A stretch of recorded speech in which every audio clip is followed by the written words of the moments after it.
भिंडी का शोरबा बनाने के लिए छोटी भिंडी चाहिए, छोटी भी और नरम भी हो। तो जो भिंडियाँ आई थी इन्हें मैंने धो के पहले तो सुखाया था, छलनी में रखा था। उसके बाद इसको कपड़े से अच्छी तरह पोंछ लिया ताकि सारी नमी ख़त्म हो जाए। अब इसमें से मैंने छोटी छोटी जो भिंडियाँ हैं वो छांट के इसके शोरबे के लिए पकानी है। जो बड़ी भिंडियाँ हैं वो काट के मसाला भिंडी बनेगी। तो इसलिए मैंने इसमें से बिल्कुल नाजुक नाजुक और नरम नरम भिंडियाँ जो थी ना वो छांट ली। अब ये अलग हो गई। अब इनकी ना कटिंग करनी है। छोटी भिंडी है ना तो टुकड़े नहीं करने, क्योंकि जो शोरबा हम बनाएंगे उसमें लेस बिल्कुल नहीं होगा। जो थोड़ी बहुत नमी थी वो भी मैंने साफ़ कर दी, बिल्कुल खुश्क कर ली ताकि लेस ना हो। ये नमी जो है ना ये लेस पैदा करती है। तो बिल्कुल इस तरह काटना है कि बिल्कुल सिरे से काटना है, एक बिक ऊपर से और एक बिल्कुल नीचे से, यानी कि इस तरह ना इसका एक रास्ता बंद हो जाता है जहाँ से ये लेस निकलेगा। और वैसे भी इसको जो मैं सारी भिंडियाँ काट के और फिर इसको मैं तेज़ आंच पे फ्राई करूँगी खुले ऑयल में, उससे भी ना बहुत फ़र्क पड़ता है। तो जब भी शोरबे वाली भिंडियाँ बनाएं तो ये भिंडियाँ आप देख के लें कि साबित भिंडियाँ हो और वो उसको हमने ना खुश्क कर लेना है।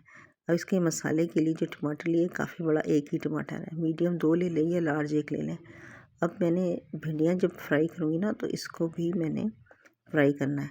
ये प्याज और इतना लहसुन, इसका बहुत सिंपल मसाला बनता है, कोई ख़ास चीज़ इसमें नहीं पड़ती, लेकिन सिर्फ इसकी टेक्ट है। आप देखिए इतना तेल तेज़ गरम करके ना, अब ये मैंने तेज़ गरम आंच पे ना ये भिंडियाँ फ्राई की, फ्राई करके सुनहरी होकर ये मैंने जाली भी निकाली ताकि इनका फालतू तेल इस प्लेट में निकल आए। तब भिंडियाँ जो है ना फिर बहुत ज़्यादा ऑयल जज़्ब कर लेती हैं, फिर अच्छी नहीं लगती। तो इसी में मैंने गर्म तेल में लहसुन और ये डाल दिया टमाटर। उल्टी साइड से डालना है, स्किन वाली साइड से, ताकि इसका ये देखें छिलका बस हाथ लगाने से ही उतर आएगा। इसको भी मैंने छलनी में रख दिया ताकि फालतू तेल निकल जाए और ये एक छिलका बस इस तरह आराम से निकल आएगा। जो ज़रा सा रह जाएगा वो हाथ से साफ़ कर लें। अब इसका हमने बनाना है शोरबे वाला मसाला ना, तो इसके लिए ज़रूरी है कि इसको हम पीस लें। तो प्याज भी मैंने ना कच्ची पक्की फ्राई करनी है। अभी इसी प्लेट में, छलनी वाली जो प्लेट है ना, इसी मैंने प्याज काटूंगी ना, तो जब मैं प्याज उसमें तलूँगी तो ये तेल जितना भी फालतू निकला था ये भी उसमें साथ चला जाएगा। अभी 2 मीडियम प्याज़ें मैंने काटी हैं, स्लाइस की फॉर्म में काटी हैं। इनको मैंने करना है कच्चा पक्का। तो वही गरम तेल ले लिया मैंने, थोड़ा सा तेल लेके और इसमें मैंने प्याज को फ्राई करना है। फ्राई ब्राउन नहीं करना, बल्कि इसका रंग अच्छा है इसलिए इसको कच्चा पक्का करना है। उस किनारे ब्राउन हो ना तो फिर हम इसको निकाल लेंगे। ये ब्राउन भी इसलिए करते हैं कि कच्चा जो होती है ना प्याज, उसको पीस के और जब हम तलेंगे तो बहुत टाइम लगता है, ये जल्दी काम हो जाता है। अब ये टमाटर भी मैंने इस छोटा छोटा काटे ना, लेकिन आधा तो वैसे ही गल गया। तो ये ज़रा आजकल के टमाटर गलते देर से हैं, तो इस तरह मैंने इसको छोटा छोटा टुकड़ों में कर लिया ताकि ना आसानी से ब्लेंड हो जाए। अब ये प्याज मैंने कच्ची पक्की करके साइड पे कर दिया ताकि इसका तेल निचड़ जाए। अब ये तेल निचड़ गया तो अब इस प्याज को उठा लेंगे और ये हमने प्याज डाल देनी है टमाटरों पे।